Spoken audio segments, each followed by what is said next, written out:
This is the Construction Leading Edge podcast from constructionleadingedge.com and buildermasterclass.com. My name is Todd DeWalt, and it's my job to help you, the construction business owner and leader, eliminate chaos and maximize profits. I've got a great interview for you today that is all about recruiting and hiring and finding culture fit. This is with Laura Tolhoek, and she specializes in HR for construction companies especially. And here's what you're going to get out of this. You're going to learn the number one mistake that small business owners often make when recruiting for a new employee, some great questions you can ask to see if you have a culture fit or if this person is a square peg for the round hole of your business. We'll talk about what the number one mistake is that business owners make during the first week of a new employee, why it's so important to nail the first week for a new employee. We'll talk about the 80-20 when it comes to onboarding new employees, how you introduce objectives and performance metrics to new hires. And here's a big solution to the labor shortage, which is how do you keep your employees? All right. We talk a lot about how do you find more people and how do you get more people into the industry, but we also need to be talking about this. How do we keep our employees? We'll talk about how companies can tie performance into the compensation strategy and what is your employer brand and why does it matter? This is great stuff. If you are trying to hire somebody right now or thinking about hiring somebody in the next couple of years, you need to listen to this episode and take Laura Tolhoek's advice. Good stuff here. A couple of resources I want to get in front of you before we get to that interview. LL Flooring is one of America's largest specialty retailers of hard surface flooring. They understand your floor is the foundation of your home style. That's why they offer over 400 floors, all at the best value, including Bella Wood hardwood floors, backed by a transferable 100-year warranty. Visit one of their over 400 stores to find the right hardwood, waterproof vinyl, laminate, bamboo, or tile flooring for your style. Their flooring experts will guide you every step of the way, from finding the perfect floor for your project to arranging safe, professional installation. LL Flooring has a variety of digital tools to help you transform your home. Use their Floor Finder tool to discover options for your project, and then use Picture It, their online visualizer, to see your new floor in your space before you install. For store locations, style advice, and more, visit llflooring.com/pro. These are the floors homes are built on. llflooring.com/pro. Let's face it, subcontractors get the short end of the stick when they end up floating the cost of materials for both their GC and the property owner. And honestly, it makes me mad. It's not right. I've seen so many construction businesses either go out of business or simply fail to reach their potential, all because they struggled to stabilize their cash flow. That's why when I heard about Build, I was really pumped. They'll pay your supplier up front and then extend you 120-day terms. Best part, they're not a bank. They're a construction company, and they actually get your business. Enrolling with Build.com takes less than 5 minutes, and they can fund materials for you same day. Learn more at build.com/CLE. Be sure to check out their project cash flow estimator to calculate how much cash you're going to need to start your next commercial project. That's BILLD.com/CLE. How bad would it suck to spend weeks or months finding a new employee and then hire them only to find out that they're not a culture fit, they're some crazy drama queen, or they quit after the first week? That's what we're going to talk about in this episode. Laura, thanks for being on the podcast. How are things in your part of the world today? Oh, we're getting into winter, but they're still good.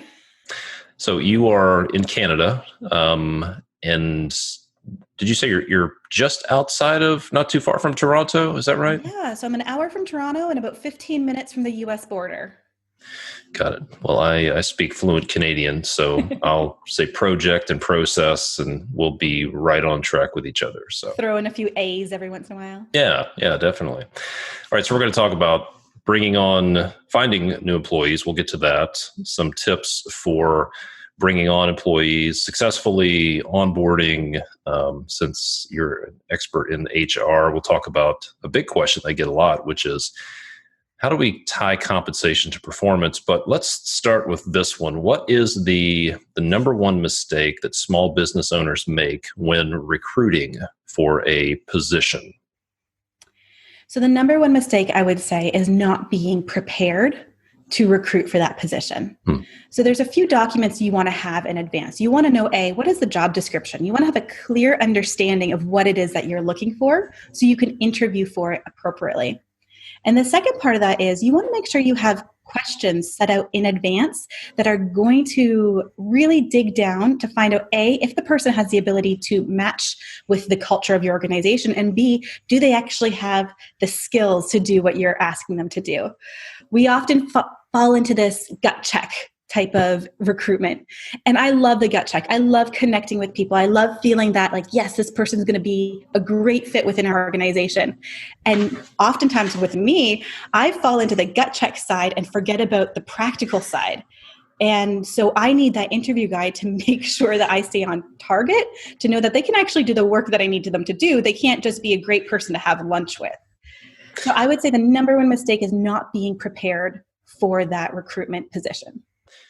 Yeah. So job description, and I would say in order to come up with the job description, one of the mistakes that I see a lot is maybe they have a job description, but they don't have clear-cut roles and responsibilities and processes to plug people into on day one. The gut check. I like that term. I've seen so many people who say, you know what, I can just read people. I can tell. He's a good guy. She's a great lady. I can feel it.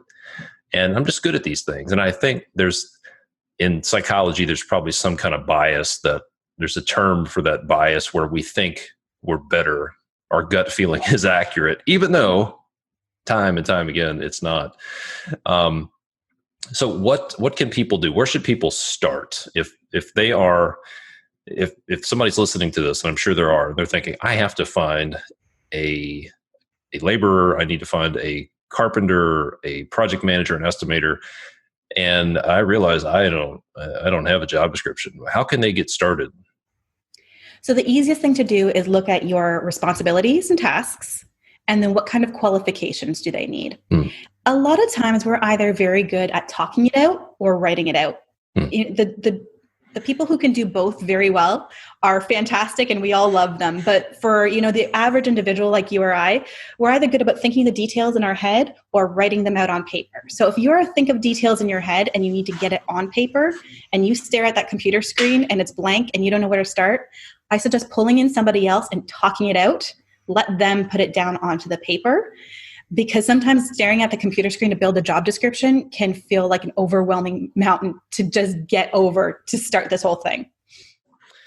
You also mentioned asking questions, coming up with questions to find out if you have a culture fit. I'll share my favorite question in a moment to try to filter out the wrong kind of people. But what's your favorite question? Or let me back up. What's one thing you really want to look for when it comes to culture fit? And then what's an example of a question that you like to ask to find out if somebody is a culture fit? So I'll give you an example. One of the cultures I've been a part of, everybody had an opinion and everybody's opinion was warranted. And if you've been in a culture where there's a lot of opinions, it can get heated at times. But that's how it always was. And it was one of the things that they really was a strength of their organization, that everybody had a say, and that's how they came up with great decisions. In order to find an individual who was going to be able to stand up within that culture and not get intimidated by that, we had to ask questions about candor. So tell me about a time that you had an opinion that was different than that of your manager or a colleague, and how did that situation go? What was the end result? On the flip side of that, tell me about a time that you had a very strong opinion and you found out you were wrong. How did that go? And what was the results of it? Because a lot of times both of those things come into play. And if you just have somebody who's really strong but has no reflection, you're also going to get stuck into a pretty big culture issue. Yeah. So if you ask them, tell me about a time you were wrong, and they, well, I can't really think of a time that I was wrong because I'm never wrong. Yeah. I ran a company, and we grew it from about 15 to 50 employees, and there was a surprising amount of drama. So I wanted to filter out the drama queens, the gossips, the people who would be like a cancer, because I was actively trying to weed out the ones that were already in the organization, and I sure as hell didn't want to bring any more in. So my favorite question to weed out the drama queens was this: tell me about a time somebody did you wrong at work. And the drama queens would take a deep breath and list off right off the top of their head, this guy screwed me over, and this guy didn't treat me right, and this lady didn't take good care of me. And there was a long line of employers and managers that didn't appreciate them and did them wrong. And that was a surefire sign that they were a drama queen. And they didn't realize it. They just thought everybody else in the world was out to get them. But the good employees, my ideal candidate, would think, I can't, I don't know, nothing really comes to mind. I've been pretty fortunate with the people I work with. Yeah. So yeah, I think asking those deeper level behavioral questions, let's find out how somebody thinks and how did you react to a situation. So that's good stuff. I appreciate that. Let's talk about, once you bring somebody on board, what is the biggest mistake that business owners make during the first week for a new employee? So I think when it comes to onboarding and orientation, and I have been in multiple industries, and there is not one client or industry that I have been in that said, we have all kinds of time just to hang out with new employees for the first week or the first day. Not one. And so it's all about figuring out how to be impactful, but how to have that communication with that employee. So the number one thing I would say when it comes to orientation and onboarding is communication. Mm. And just making sure that person has the ability and not only to know they can communicate with you, but know who to go to in order to make them feel comfortable. So when you've done all the work for the recruitment, you've put your heart and soul into the job description, you've taken the emotional journey and decided to bring this person onto your team. You got to remember on the other side of it, they've also been going through an emotional journey of, is this the best move for me? Maybe they're leaving another job.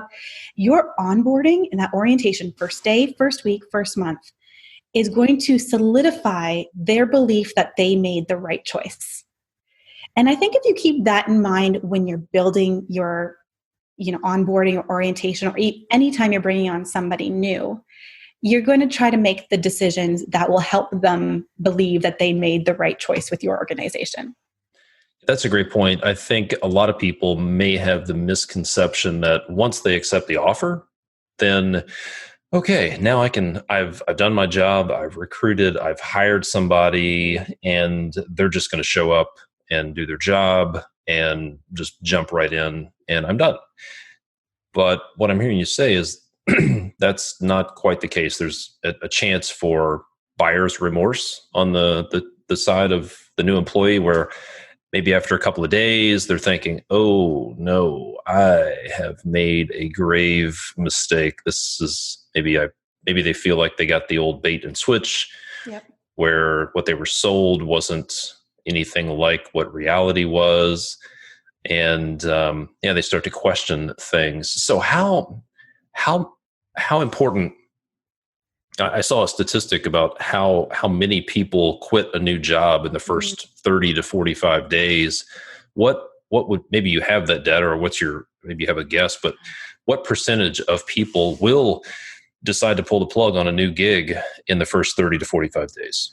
I think if I gave the percentage, I would be making it up, but I have seen that statistic. But I've also seen the statistic about how much impact that a good onboarding week has on the longevity of a person, not even past that 90 days, but into years.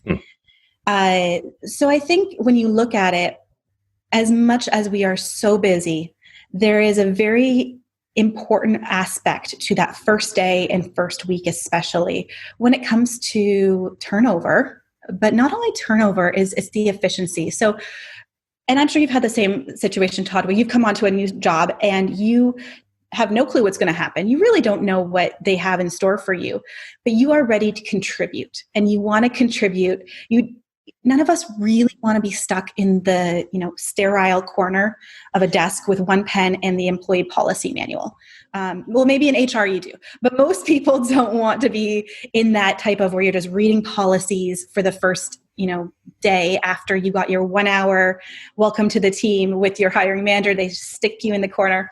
That's not a great first impression. And though, yes, we got to do safety training. And yes, there's probably policies that need to be read.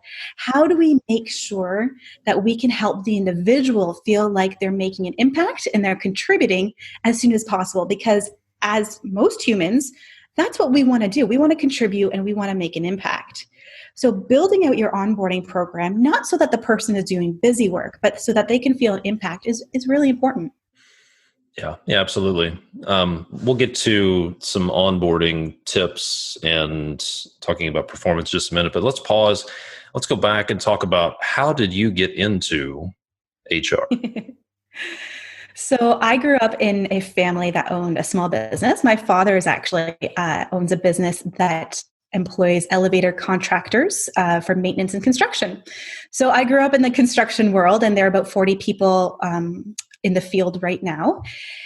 So I did my degree. I went into HR because I thought, I love people. This is perfect for me. And I went into the corporate world, worked with a lot of service-based companies, so restaurants, hospitality, retail. And I always kept my eye on small business because my father would ask questions. We had other friends and family who would call me up. And I thought, I'm working for these individuals who have 500, 5,000, 50,000 employees. But the small business owner needs the same amount of support needs to know who to call so that they can feel confident in their own decisions just as much as my general manager at a retail store with 150 employees who has the access to a HR expert. So I really started taking a look at small business and ways that I could help. And that's why we started Essential HR. So we help companies with 5 to 50 employees. That is our target market because those individuals don't necessarily need a full-time HR person. But you certainly would appreciate the help of somebody to call up with those random questions. So-and-so came into work with pink eye. So-and-so had their second workplace accident in a company vehicle. What do I do? Or, the performance of this individual is no longer acceptable. What are my options? To have somebody to call for those types of questions, those types of situations, that's really what we established the business to be able to support people for. It's a big deal because, as I've heard a lot of people say, in construction, the business is easy. Putting sticks and bricks together, that's easy. Projects are simple. People are tough. And it's as much or more about the people and the relationships, excuse me, as it is about anything else. So, pardon me. I get a little emotional talking about this, apparently. We'll cut that out. All right, so let's talk about the first week. We have a new employee scheduled to start 2 weeks from now. We're listening to this thinking, oh crap, I thought my job was over. I extended the offer. They said yes over the phone. Now I'm hearing that there's more. But I'm super busy. I'm working 60 hours a week already. That's why I hired somebody.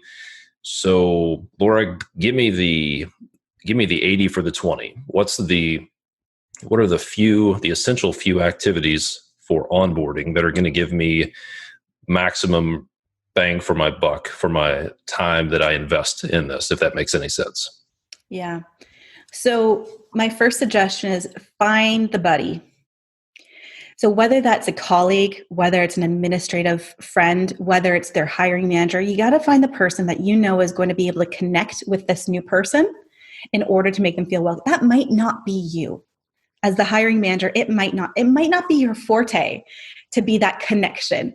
We all have different personalities. Some of us are introverts, some are extroverts, some like large groups, some like individuals. So find the person that you know is going to make the best impression for your organization and make them the buddy. That's your number one tip. Number 2 is going to be safety. You have to make sure that above all, that individual is well trained on the safety aspects of your organization. The last thing that you hire somebody for is to go home with an injury in week 1. So I would say 80-20, got to look at those two things. And if you don't have a safety program, I think this is one of those times that you might have to work into the evening to make sure you get those things done, because I think at the end of the day, none of us want somebody in our business to get injured. If you do have a safety program, you're ahead of the races already. Yeah, that's a good point. There's I think there's an assumption, I call it the knowledge gap between, it especially shows up with new hires, where the business owner, the hiring manager, the long timer who's been there, they know everything. They know all the acronyms, the nicknames, the lingo, the unspoken rules, the things you don't say, the things you don't do, the places you don't park, that kind of stuff. And the new hire comes in and they are a blank sheet of paper. And I've seen it so many times where the manager or the buddy in this case talks to the new hire as if the new hire knows everything they do. They just assume, we assume very wrongly that people know everything we know.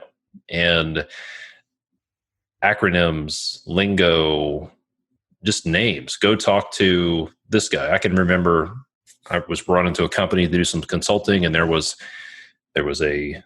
two Johns, but one John went by his last name. And there were 47 different trucks, and some trucks went by the number, some went by nicknames, like the Neil Mobile. Go get the Neil Mobile. I'm like, what the hell's the Neil Mobile? Well, everybody knows what the Neil Mobile is.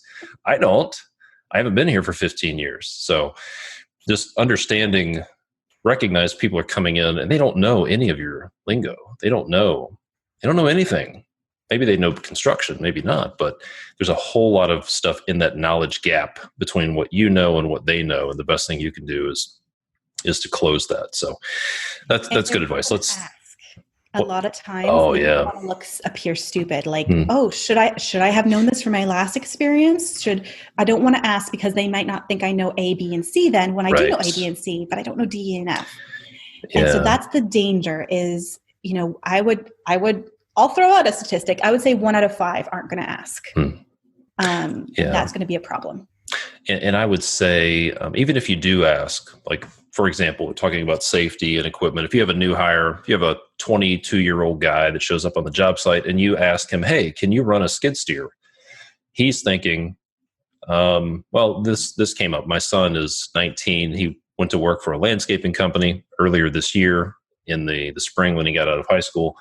And I told him, like, look, they're going to ask you, can you drive a dump truck? Can you run a skid steer? And maybe you've been on a skid steer a couple of times, but that doesn't mean you can run it safely in somebody's yard, between houses, around other people. So you have to be willing to say, I have, but I'm not comfortable with that. And especially in small businesses, this is a big mistake from the manager's side. They'll say, hey, can you do this?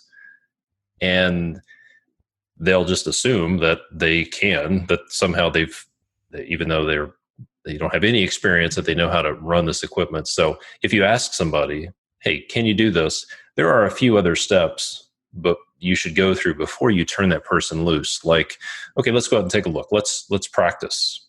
Let's try. Let's show me. Pretend I'm from Missouri, the show me state. Let's go through some demonstration experiences just to make sure that your idea of running a skid steer is the same as mine. Or whether it's, can you do a concrete takeoff? Can you put together a schedule? Can you issue a purchase order? Let's take people through a process where they demonstrate their abilities instead of just saying, okay, you got it. Because this is where people get frustrated, right? Yep. I've seen it so many times. Hire a project manager and they just turn them loose because there's no onboarding. There's no expectations. And then they're really frustrated at the results. And it's not all the employee's fault. Well, and you say, as we ask as employers, can you do A or B? And in our head, there's a lot of gray in between yes and no. But in the new hire's head, it's only yes or no. A lot of times they say, well, what if I'm at a 5 out of 10? How should I say that? Is this the end of my job if I say no? Right. There's so much more emotional turmoil going on with that black and white answer for them. Whereas when we ask it, there's a lot of gray. And if they say no, we don't care. We'll teach them. But in their head, if they say no, they might be out of a job the next day. So what's a better way to, instead of asking those binary yes or no questions, whether it's skid steer, issuing a purchase order, or putting together a schedule, whatever it might be, what's a better way of ascertaining somebody's ability rather than saying, can you do this, yes or no? Yeah, I think knowing the points of the job that need to be reviewed. So there's certain things from a safety perspective that you don't actually want to hear a yes or a no from. Like, can you drive a skid steer? You actually want to see that they can. You want to see that validation of the activity. Putting together a document, for example, is not going to be a life or death situation to the same extent.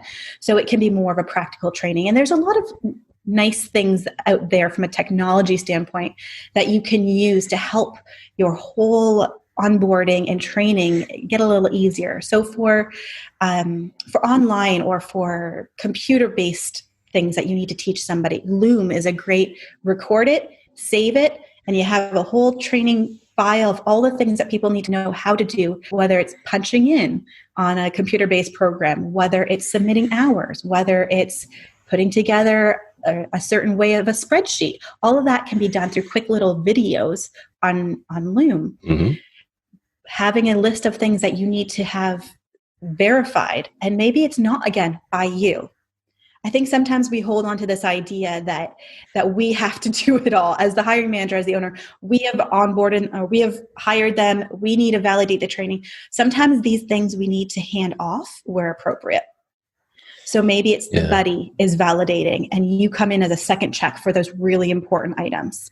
And that's often how we can do it with a 10 or 15 person team. Mm-hmm. Yeah. So I think maybe a lot of the frustration here that happens is when somebody's brought on and they can't do something that we thought they could do. But is that their fault? Or probably not. It's because their abilities were set. Maybe they were not truthful, but the probability, the root cause of the issue is probably that we didn't really ask questions. We didn't ask the right questions. We asked, can you run a skid steer? Yes or no? And they said, they think back, I did once on my grandfather's farm. I sat on a skid steer and I think I moved it. So yes. And that's not what we're thinking. So we should ask different questions. So I think in my mind, let's figure out what's really important. If this person needs to be able to, if you're looking for a trim carpenter that can install 7-piece crown molding, then you need to ask those questions. You need to ask them to show you pictures, verify that they can do it, and go all the way out to what success looks like as an employee and bring that all the way back to the questions that you ask them. And even the job description. So it's, if you can't, and I've done this in job descriptions, if you don't have a Class A CDL, do not apply for this job, because we're both wasting our time. So I would actually repel the wrong people. And so, yeah, that's interesting to talk about better questions to ascertain and verify. So let's talk about verifying somebody's skill, right? I think a lot of people think, well, we ask the questions and then we hire them and then we find out. Is there some way to verify that somebody has the chops that you're looking for, but before you actually hire them? Absolutely. So doing experiential tests can be very important in a variety of industries. So when you are looking for that carpenter, again, we talked about, can you do this? Show me the pictures. We can also ask, how long does it take you to do A, B, and C? Because I think that might make a big difference at the end of the day. Yeah, you did a great job, but it took you 5 times longer than it takes our average carpenter. So is that okay? So what are our performance standards?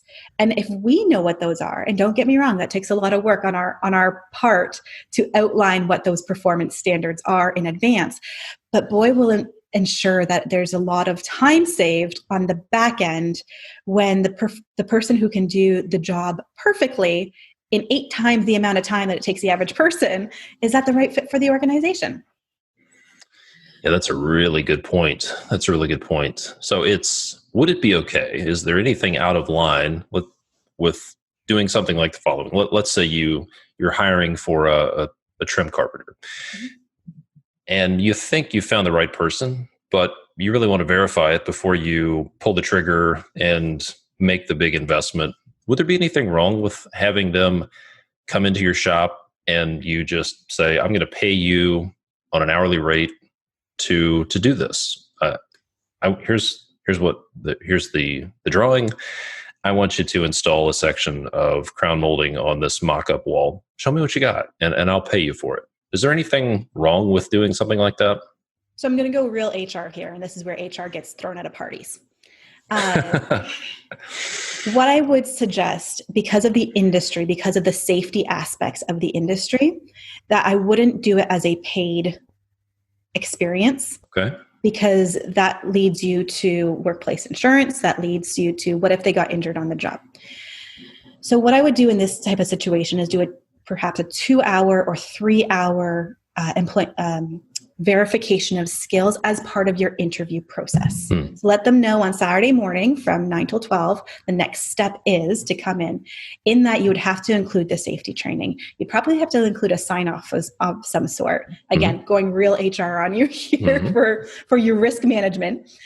But yeah, absolutely doing it. I would do it outside of being paid because it's part of the interview process. And it's what somebody goes through each time. And you just build it into the application. You can have the exact same type of standard and type of project. I've done this before with marketing. So show me what you got in terms of copywriting, social media marketing skills, and graphic design. Very, very simple. That can be an at-home project. This would be an on-site project because you really want to see what tools they use and how they use them. But yeah, I would definitely encourage that, but not the paying part. That also being said, don't do it as an 8-hour day on a customer project. That is taking advantage of somebody. This would be as a separate project within your warehouse or within your facility. Yep. Great advice. Great advice. All right. Let's talk about this question. When and how do you introduce objectives and performance metrics to new hires? You mentioned when somebody comes on board, they want to contribute. They want to know, how do I fit into the picture? What does winning look like for me? So how do you do that? When's the right time, and what's the best way to introduce objectives and performance metrics to new hires? I love this question. It's one of my favorites. So if you've done the legwork and you have the objectives within your job description and the performance metrics, I'd suggest that goes with the job offer. So as an employee, if you think back to all the roles you've had, when would you like to have known what you were being assessed on? I like to know on day one what the expectations of the employer are for me. And if that's available, let's add it with the job description in the job offer. So they know exactly what we're signing up for. Now, we're not going to hold their hand to the fire with those performance metrics until we know that they're trained and they've gotten the time and place to be able to uphold those. But to know that at the end of the day, this is the task and this is the time frame which is expected to get done in, I think it's really important as a company that we provide that to the people. I know for me, day one or even prior to is definitely when those things should be up front. I can remember working inside a very large company, a Fortune 50 company, and the entire team was brought together, and there were 40 or 50 of us in this auditorium, and the vice president came down from corporate and laid out the corporate objectives for the entire company of thousands of people for the next year. And I thought, wow, this is exciting. We're really doing some cool stuff here. And I went to my boss and I said, what can I do that will connect to that? And he said, I don't know. I don't know. I don't know what to tell you. And I was really disappointed because basically I was just displacing air. There was no clear, it was just do the job. Well, what does winning look like? Well, just do the job. What does doing it well look like? Just do the job. Just manage your projects. How am I being measured? Well, you're not really. And we'll give you a number. and it's very demotivating. And I left very shortly after that. So I agree. I think that one thing that a lot of people forget in the process is they don't even know how they're going to measure performance. Mm-hmm. They don't even take the time to think, what do I really want this person to do? What does winning look like in this role? What's the measuring stick that I'll use to check their performance 6 months from now? And I think a lot of people are reluctant to share that because they want to reserve the right to say, well, you're doing okay, you're not doing okay, or maybe they don't want to take the time to, or they're reluctant to commit to putting that measuring stick out there. But absolutely, if when you tell people, this is what I want you to do, these are the most important things, this is what winning looks like for you in 6 months, this is where we want you to be, and if you do that, I think it has a tremendous benefit for people. And I mean, we're going to go into hiring, but certainly retention and development is a lot easier than hiring. Oh, yeah. If you can keep great people, and at the end of the day, you hit the nail on the head, being able to align what you do all day with the big picture is one of the number one reasons why people are engaged and why they stay with an organization. I want to jump up on my high horse soapbox for a moment, talk about retention. One of the biggest delusions in the construction industry right now is that we have a skilled labor shortage. What's the biggest challenge for construction? Skilled labor. We can't find skilled labor. We don't have enough skilled labor. We're losing, people are aging out of the industry. Young people don't want to work, blah, blah, blah, blah, blah. Well, if you really dig into it, and I've done talks on this subject, if you look at this is in the States, the National Bureau of Labor Statistics shows that we have a separation rate in the construction industry. This is the percentage of people who quit, retire, leave, get fired, get laid off is over 60%, which is way higher than most other industries. So what that means is for every 10 people that get onboarded, get recruited, hired, onboarded, 6 out of 10 of them are going to leave that company in the next 12 months. Mm-hmm. So if we could reduce that separation rate, get it down to like manufacturing or some other similar industries, if we could get it down to 40%, if we could keep 2 out of 10 people from quitting their jobs, we wouldn't have to find so many people. So that tells me that really this skilled labor shortage is a symptom of some underlying problems. And if we really want to solve it, we have to retain the people we have. There are like 7 million people in the US working in the construction industry. And I believe they are the solution to our problems, but we're overlooking them, looking out at who we don't have, thinking we just need more people, and completely overlooking the people we have. So let's talk about that. Let's go back to this 80-20 approach for retention. If the light just went on in somebody's head, they're thinking, oh man, I have 5, 10, 15, 20 employees, and I'm not doing anything for them. I'm just expecting that they'll be here forever. What should they start doing to keep the people they have? So when we think about retention and employee engagement, oftentimes we go Silicon Valley and we think office parakeet, ping pong tables, bi-weekly employee barbecues. And don't get me wrong, those things are all great, but they actually won't keep your people. The thing that's going to keep your people is communication. And that goes, and I mean, that's a very big pie in the sky thing to say, because at the end of the day, I think the number one problem with most companies is communication. But what does that mean from an employee engagement level? So communication from your supervisors to your team about expectations, about performance, and that's, constructive feedback, and as well as, the praise. And it's learning, what does a good job mean to your team members, and how do they feel appreciated? So some of us, we feel appreciated when you just say, good job, Laura, really appreciate that. Thanks so much. Oh, perfect. That really made my day. Other people, that would just go right over their head. But if you wrote it in a note, all of a sudden it has gravity. It has something to go by. Some people, if you wrote in a note like me, I'd be like, oh, cool. Why didn't you just tell me? Other times, if you brought somebody a coffee, they say, thanks, that was nice of you. Another person, that means the world to them, that you thought of them and brought. So there's different people feel appreciated in different ways. And yeah, that's a lot of work. But boy, does it go a long way when you can figure out how somebody feels appreciated. Yeah, that's so messy, but so important because it really gets down to that relationship. And that's what people want. I found that people want to be part of something bigger than themselves. Yes. And they want to be able to draw a straight line. One, they want to understand the vision. Like, where are we going? What are we doing? Why are we in business? And then they want to be able to draw a straight line between that vision, that why, and their job.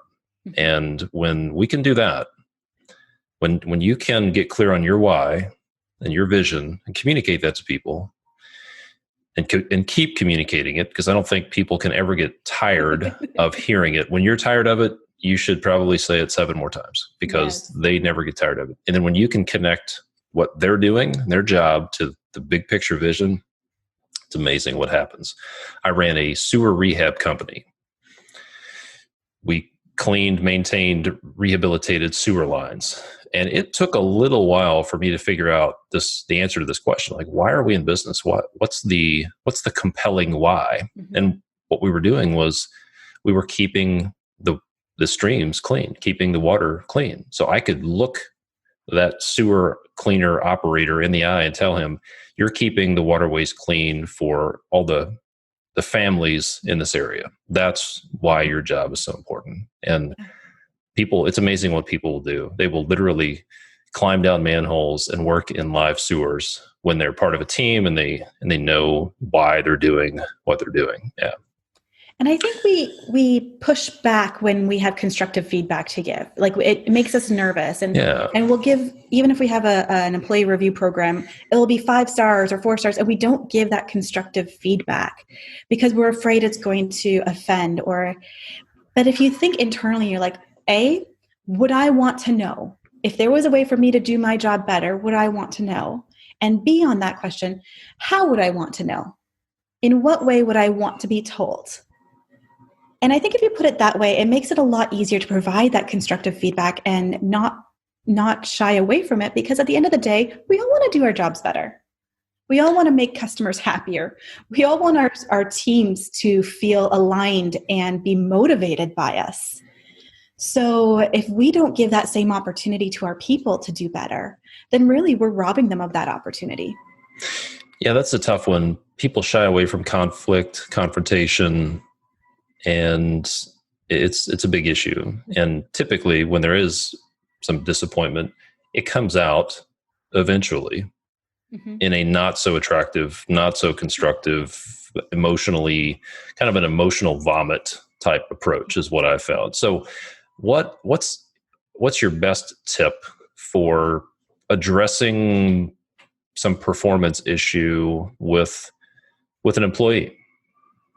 So if you build a culture of communication to begin with, so if there's a lot of that constructive feedback where it's just a thing that happens and we've learned how to approach it. So maybe, not telling John that he did an awful job yesterday in front of all the team is not the most constructive way of doing it. It's not going to motivate John.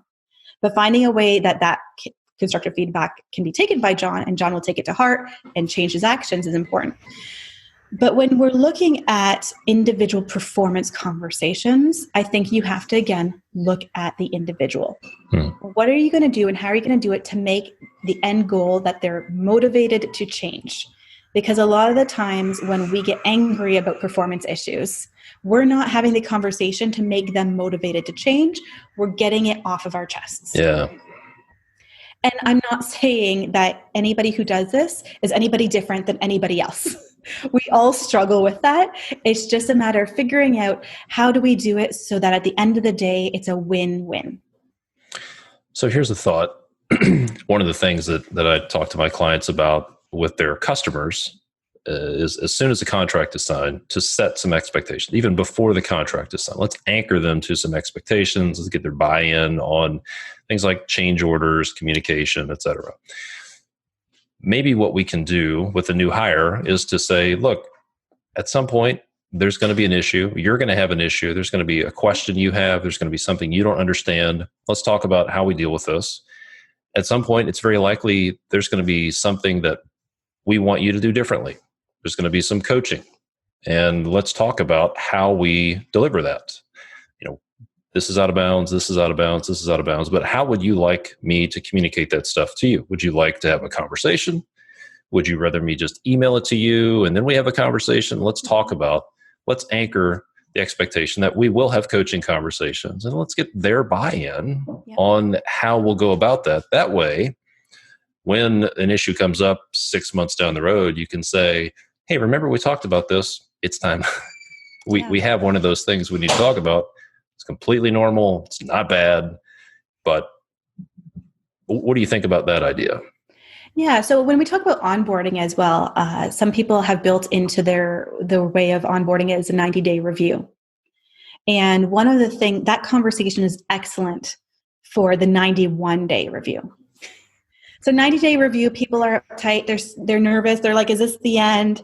Let's get through that. Show them how we're going to support them, how we're going to train them, what areas of opportunity that we are going to, pursue for them. And then on 91, when we've calmed them down, they know they have a job to come back to on Monday. Let's have that conversation. So, hey, I just want to touch base after that. So going forward, how do you like to receive constructive feedback? If I had to tell you something that you might have, screwed up or that we could do better, how would you like to know that? On the same token, if I want to let you know that I really appreciated your work, how do you want to know that? Yeah, I read a book called The Hard Thing About Hard Things, and it was written by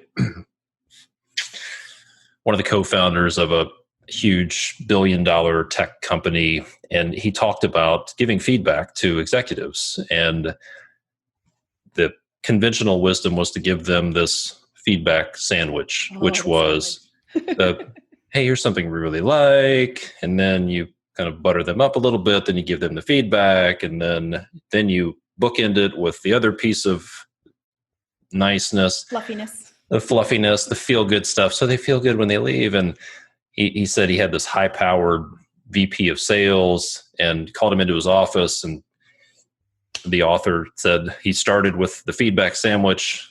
We really like this. I appreciate this. And the guy was like, time out. Just tell me what I screwed up. Yeah. I get it. I messed up. Just tell me what I screwed up and I'm okay. So I think maybe there are no formulas that work for everybody. It really goes back to, like you said, let's talk to people. What does appreciation look like for you? What's your love language? If you want to use that analogy, how do you want to receive feedback? So I think it has to be tailored to the individual person, and that requires you having to know your people. What do you think about like personality profiles, DISC profiles, and things like that? Is there value in having your people go through that so you can figure out how they think? I personally like doing them. And like for our team, for Essential HR, we've done them as well. And what it did was it validated what I already knew about some people, about their loyalty or how they work. Doing it up front, I think there's no context. You don't know the individual. So you have this personality profile. There's no context to who they are or how they operate because they're new to the organization. Doing it as a team-based approach, maybe by every other year. Certainly there's value to that, to understand how other people operate, how they think. But again, to me, it validates what you already know if you're willing to reflect on it that way. Yeah.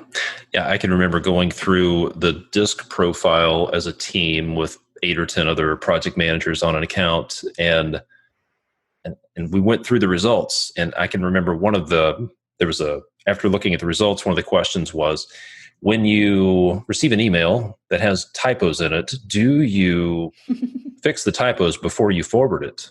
And I thought, what a ridiculous question. Why in the world would I ever do that? And there were 2 people in the room who said, absolutely. I never forward anything that has a mistake. And it was interesting to realize that not everybody thinks the same way. And one of the most valuable things was to understand how that person communicated. So I could, because of me, in my personality, if I try to communicate my style to them, it just repulsed them. Yes. So it's really important to be able to understand how your people communicate, whether it's feedback, appreciation, how do you communicate to them? And that's a tough leadership skill. But the good news is all of this stuff can be learned, right? One of my team members, she when we did Clifton Strengths, we did with our team, and she's always very good. If I say something, all of a sudden next week it's done. And it was literally a thought in my head, and she's accomplished the task. I was like, oh. And so now I know if I say, hey, let's get this task completed, I give it a timeline because I don't want her doing it on Saturday morning. Because in her loyalty, she can't but not do it because she doesn't want to disappoint. And I learned that through the Clifton Strengths that, okay, I got to give her a timeline. Otherwise, this is going to be done in the next 4 hours, and it really doesn't need to be. So yeah, there is value to it for sure. Yeah. That reminds me, I had an operations assistant named Patricia. She was incredibly loyal, just fiercely loyal. And one day she was always making sure I had the right coffee that I liked. And at the time I put honey in my coffee, and she said, boss, what kind of honey would you like? I was in the middle of something. As I said, Patricia, I want organic honey made from Ladino clover in North Dakota. Okay. And I was just being completely sarcastic. And a week later, this package of $30 bottle of honey showed up. And I realized I had to be really careful what I asked her to do, because if I asked her to do something, she would run through a wall to get it done. She didn't pick up on the sarcasm, but you didn't want to tell her after all that hard work of her finding that honey. Yeah, look, and frankly, between us, the honey wasn't that great, but I wasn't going to tell her that because she moved heaven and earth to make it happen. Okay, let's talk about a big question that people have, which is how can we tie employee performance into the compensation strategy? Should we have elaborate bonus structures? Should we do profit sharing? How do we connect money? How or do we connect money to performance? What do you think? Oh, that's a loaded question. That's a big one. It's a big one. So I'm going to preface this by saying none of this is easy. These are not easy decisions. They are not quick decisions. We can't just say, yeah, we're going to tie it to skill development, and tomorrow we'll go out and do it. It doesn't work that way. There's going to be a lot of thought. There's going to be a lot of background. There's going to be a lot of going through job descriptions to figure out what skills are needed and how do they develop. So to think that we're going to tie performance to compensation and bada bing, bada boom, we're out of here is, I think, a bit of a pipe dream. So first and foremost, we have to know that it's a system. It takes time to develop, and it's going to take time to implement, and then it's going to take time to tweak it because it is not going to be perfect as we roll it out. So in construction environment, I think skill development is a great way to tie compensation to performance. So when you can do A, B, and C at this level in this amount of time, this is where you are on our wage grid. When you can do A, B, and C at a higher level, when you can teach and mentor other staff at this, when you can do it independently or when you need and without error, tying all of that into a performance wage grid, I think is really easy. Because what that does also for the manager is to say, okay, so you're here. If you want to get more compensation, this is exactly what we need from you. We need you to do it independently without error for 3 months. And gives you practical ideas rather than saying, yeah, you just need a little bit more time. And you get, no, these are our ideal ways for you to move through our wage grid. That comes back to establishing a wage grid.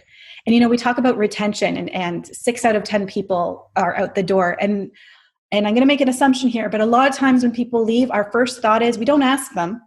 We say, they wanted more money. It always goes back to money. We don't really dig into the reasons why. Was it challenged? Were they not challenged in the role? Was their supervisor bullying them when they didn't know something? Yeah. Was there a conflict with a colleague that went unnoticed? We just say, they didn't want to work. They wanted more money. Yeah. If we have an established compensation system where we are strongly believing that this is how we operate as an organization, this is the compensation framework, this is how we move people through it for skill development, for succession planning, for salary reviews, we eliminate that whole they wanted more money. Because now we have something that we can stand by and we can explain it to our team members. So if they wanted more money, they know exactly how to get it. They need to do A, B, and C. And we eliminate that ability for people to just assume that people are leaving because of money. Now we actually got to do the hard work to figure out why are they still leaving. Yeah, it's a lot easier to hide behind, they're millennials, they don't want to work, it's all about the money. They make excuses. But what I found is most problems involve the person in the mirror. Yeah. That's a hard reality. That is. I've heard that self-awareness is like hugging a porcupine. The closer you get, the more uncomfortable it becomes. But if you want to solve these problems, then you got to get to the root cause. And if you are the root cause, then the good news is you're the problem. The bad news is you're the problem, but you can solve it. All right, a couple more questions here. What is that employer brand, and why does it matter? So we've talked about recruitment. We've talked about onboarding. We're talking about compensation and development. We're talking about performance management. All of that is your employer brand.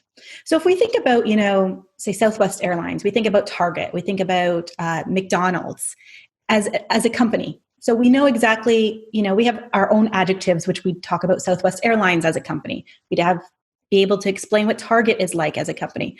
But I want you to flip that from thinking about their brand when you're a customer to what is their brand when you think of them as an employer? What do you immediately think of when you think of McDonald's or Target or Southwest Airlines as an employer? So for me, I always think McDonald's has great training systems. Target has amazing customer service policies and events that build into their employee programs.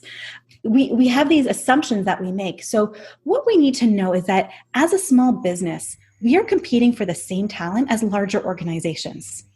So we need to know who we are as an employer. And we need to have our elevator pitch ready to go that has identified what we offer and why you want to work for us as a small business.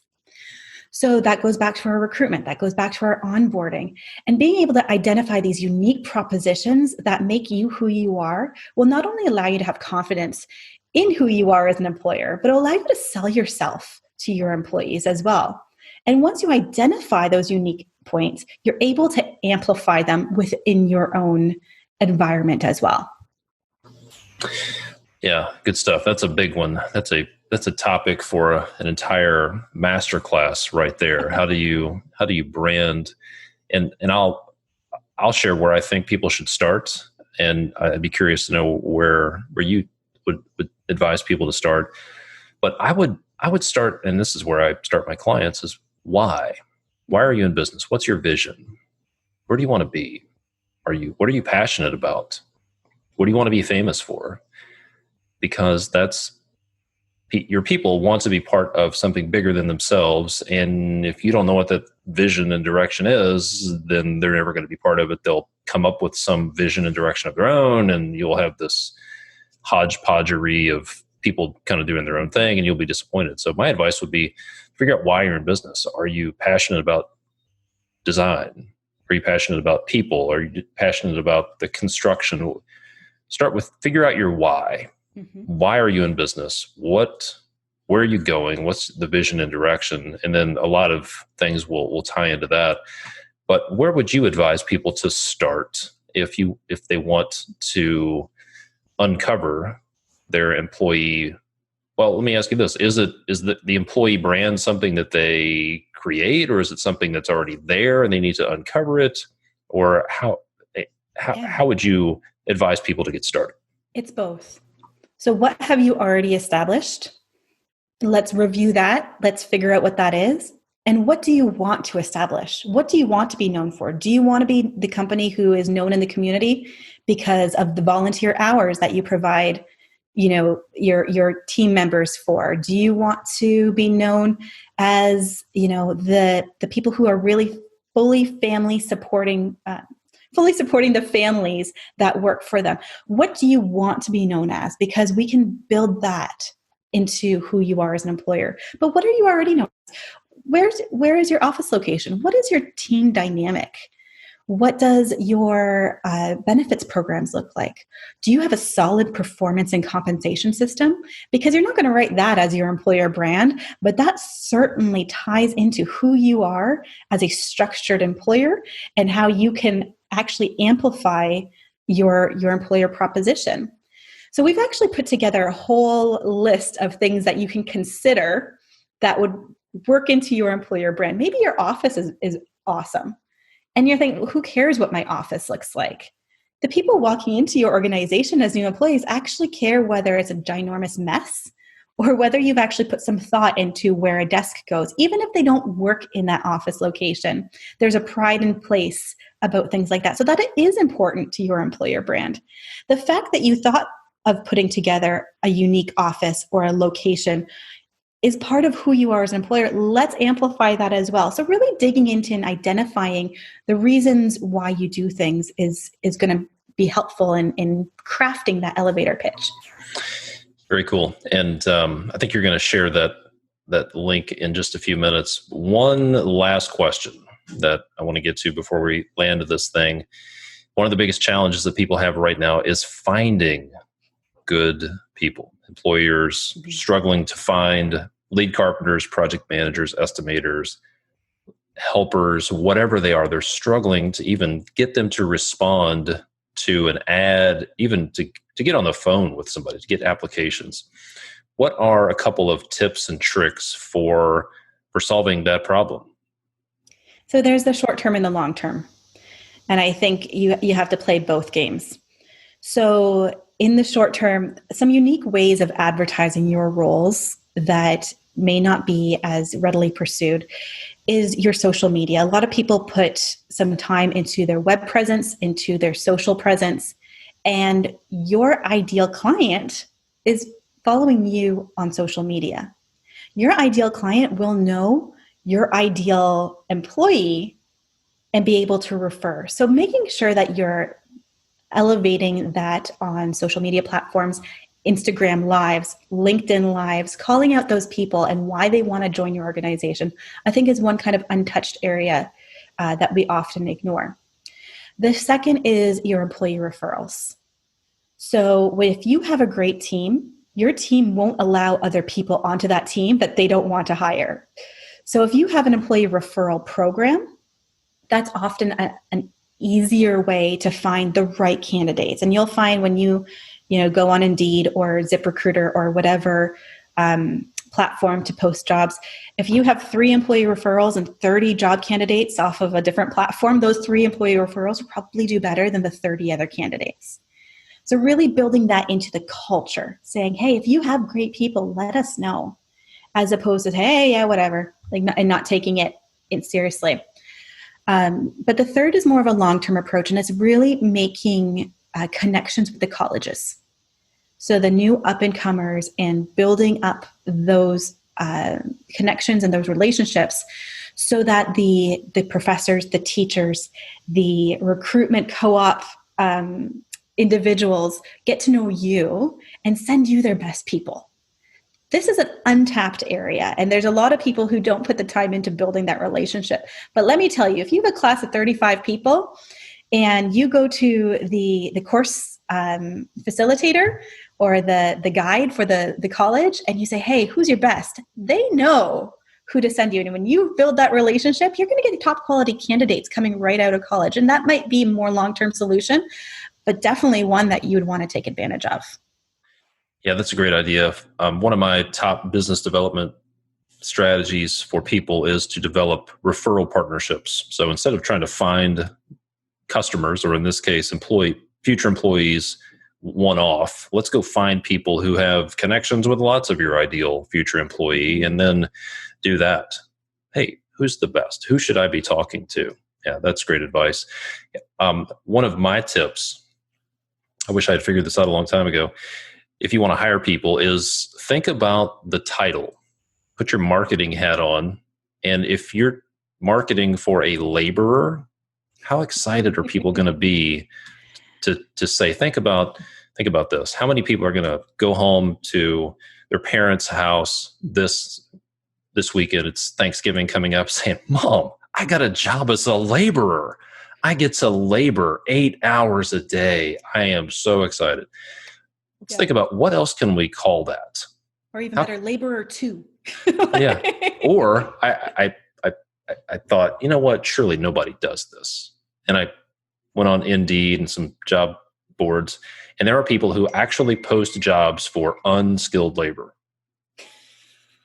I'm an unskilled laborer. I'm so excited. I can't wait for Monday morning to start my career as an unskilled laborer. So think about put your marketing hat on. Maybe that's what you call it in your system, in your cost code, or whatever. But from a marketing standpoint, let's call it something different. And think about what it means to somebody. If you are I work with a lot of remodeling contractors, and I would say what their ideal candidate is somebody who loves watching this old house. Do you want to learn how to bring old houses back to life? Yeah. Oh, that's cool. Well, here's an opportunity this is what this opportunity means. This is not just the title. So that's my advice to people, is to look at your titles and let's be a little more creative. I think we can do better with our job titles. So great stuff. Brings it back to employer brand too. So when you know who you are as an employer, you're able to showcase that in those job postings. And really, at the end of the day, you want those job postings to attract people to want to apply. And that might be not actually adding in more than 3 tasks. Maybe it's more about who you are as a company and less about what they're actually going to be doing. Mm-hmm. Because you can flush that out in different areas through interviews, but do you really need to tell somebody that they need to have good time management skills? Is someone going to say, oh, well, that's not me? Is that really an added benefit to your job posting? Do you really need to say you have the teamwork? Well, oh, no, I don't do teamwork. No one's going to say no to that. So let's take that property that we get in that job posting and make it impactful so that people know who we are as an employer and say, I don't even know what I'm going to do, but I want to work there.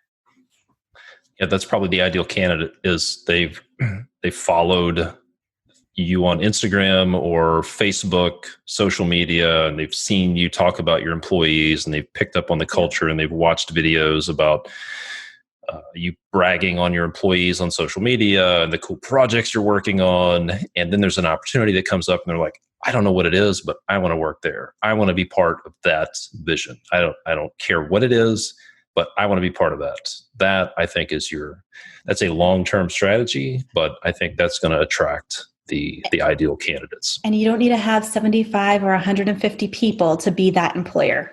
You could have 8 and be that employer. This is a misconception. A lot of small businesses assume that it's difficult or impossible to attract people who are either looking at a big company or are currently working for a big company. And I can tell you, I've worked for big companies, and it's not all that great. And I know there are a lot of my clients I work with who've been able to acquire some really good talent as a small business away from big companies. These were people who were successfully employed, and they wanted to change. They want to be part of something. They want to be part of growing something, and they'll walk away from a bigger company. And sometimes they'll walk away from more money to be part of something where they feel like they have an opportunity to contribute. So great stuff. Well, listen, we are out of time. I really appreciate all the time you've taken here, Laura. If people want to get their hands on that document that you mentioned, or they just want to follow you, connect with you, learn more about what you're up to, where can they go to do all that stuff? So the Identify and Amplify Your Employer Brand can be found at essentialhr.ca/leading edge. So essentialhr.ca/leading edge. And the best place to see what we're up to and what's going on, getting some tips and tricks, definitely is going to be LinkedIn. We are on Instagram, but LinkedIn is our favorite place of choice right now. Got it. And what exactly can you help people? What do you help businesses with?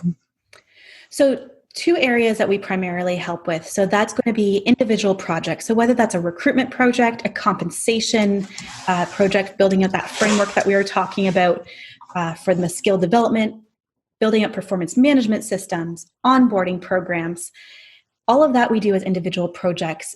But our real edge and the way that we work with employers best is through our what we call HR relief program. And it starts at 5 hours a month. So you can have somebody on your speed dial, in your pocket at all times, essentially on a retainer to help you with those burning HR questions and really just give you the confidence to move forward in those people's situations. So that's our HR relief program, or we do individual projects as well.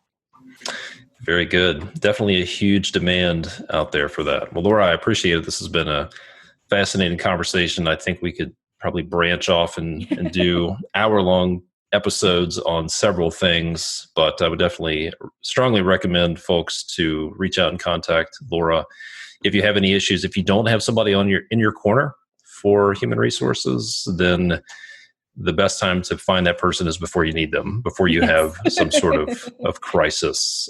Great stuff. Well, I really appreciate it, Laura. It's been a pleasure. Yes. Thank you so much, Todd. It's been a lot of fun. All right. Remember, this is all about implementation.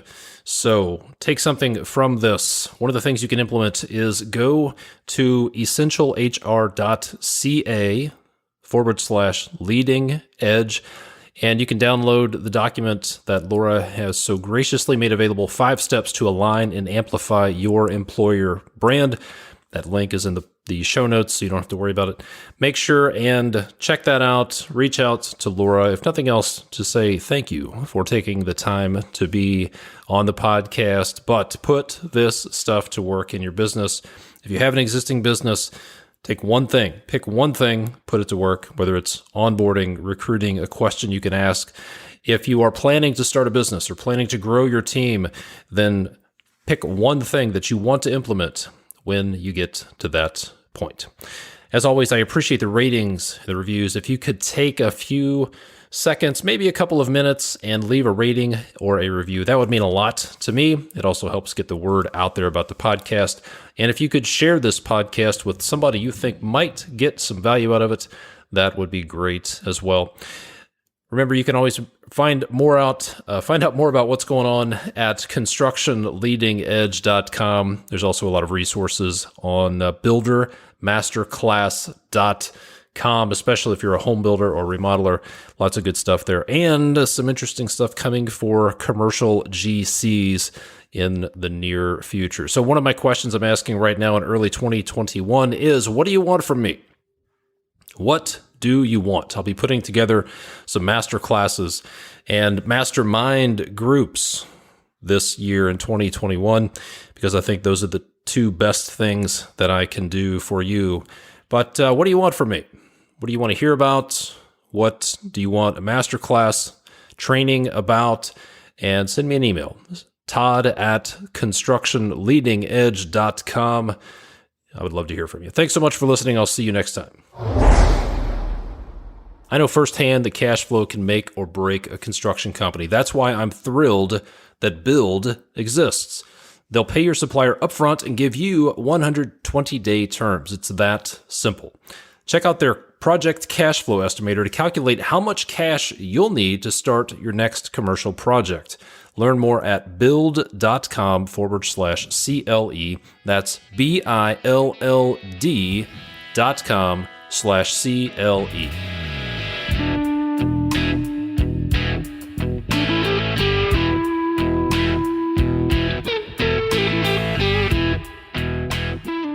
LL Flooring offers over 400 floors in both the latest styles and timeless looks, from hardwood and laminate to waterproof flooring. There's a floor for any style and every budget. Visit the experts at your local store or go to llflooring.com/pro.